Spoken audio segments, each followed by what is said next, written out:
سلام یمنه تمه ده چې تاسې به روغ جوړ او صحتمنده وئ. نن راځو یونټ 3 اردستور دریم فصل په مغازه کې لیټس ټاک راځئ چې خبرې وکړو. listen and say غوږ ونیسئ او ووایئ Hi Scott سلام سکاټه This is my friend دا زما ملګری دی سره چې سره نومیږي او ورته وایي هیلو سلام سره سلام سره Hi Scott سلام سکاټه ځواب ورکوي. اوس راځو بل برخ ته لیټس پلی د بل عکس کې ویلي دي چې راځئ چې لوبه وکړو. نو د دغه درس هدف دا دی د یو څلوېښتمه سړي کې هم دغه وایو چې موږ څه ډول کولی شو یو ملګری چاته ور وپېژنو. نو موږ تاسو څنګه وایو This is my friend احمد This is my friend علي This is my friend عثمان ور وپېژنو.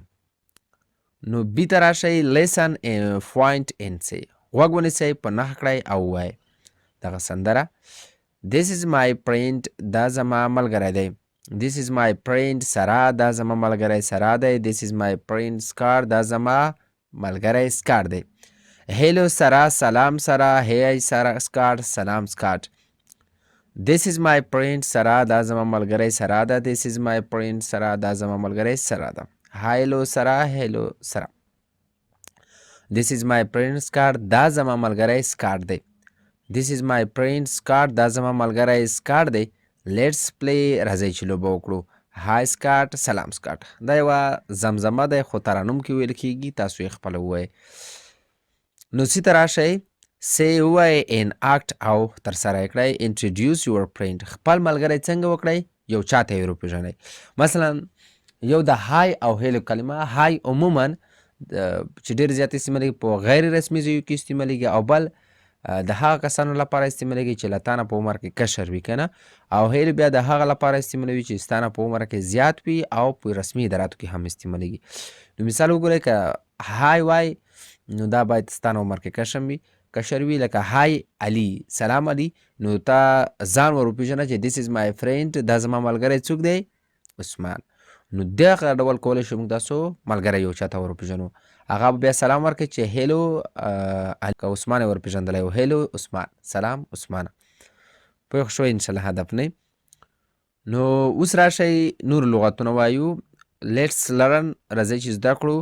لرن د ورډس لغتونه زده کړئ. کراین رنګې ته وایو کله چې وایو چې یوه رنګه اکراین یوه رنګه مارکر یو مرکر نوټ بوک یوه کتابچه پنسل کیس یو د پنسلانو صندوق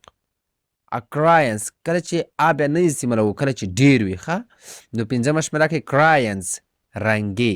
یعنې ایس به ورکوو په جمع سره ایس ورکوو. مارکر وګورئ یو مارکر ته خو مارکر یو مارکر خو که چیرې غواړو چې ووایو چې ډېر مارکر نو بیا ایس ورکوو مارکرز مارکرونه خو یوې کتابچې ته موږ داسې وایي نوټ بوک خو کله چې ډېرې کتابچې وي نوټ بوکس همداشان پنسل کیس پنسل کیسز د پنسلانو صندوقونه. نو داسې پوښتنه به په بي کې وکړئ آسک پوښتنه وکړئ ان انسر ځواب ورکړئ. لکه مثال تاسو به ووایئ چې هاو منی منه څومره دا هغه وخت کې استعمالېږي چې د تعداد یې ګڼل کېدای شي که نه یو شی ته ګڼی شي نو دې ته بیا کوم رقم پوښتنه به کوئ داسې به کوئ هاو منی کراینس څومره رنګې هغه به وایي چې 1 کراین یوه رنګه 3 کراینس 3 رنګې. نور تاسو دغه شمیرو کې خپله تمرین په وکړئ خو دغه زده کړئ چې څه ډول یو چا نه پوښتنه کولی شي چې څومره رنګې ته لرې که نه هاو منی کراینس ډو یو هیو یا هاو منی کراینس څومره رنګې دي هاو منی مارکرس څومره مارکرونه دي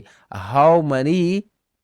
پنسل څومره پنسلونه دي. نو څه ډول پوښتنه کولی شو دغسې هاو منی سره نو همغسې ځواب ورکولی شئ. نو دغه سی کې آسک یور پارټنر له خپل ملګري هم همدغسې پوښتنه وکړه چې څومره رنګې دي هاو منی بوکس دي هاو منی سټار څومره ستوري دي نو هغې ځواب ورکړئ هاو منی بوکس څو کتابونه در سره دي هغه وایي چې 1 کتاب بیا وایي هاو منی سټار څومره ستوري در سره دي هغه وایي 3 سټارز پوه شوئ که نه. نو دغه ډي درس په خپله وګورئ بل درس به انشاءالله 26 وایو ښې شېبې ښه وختونه.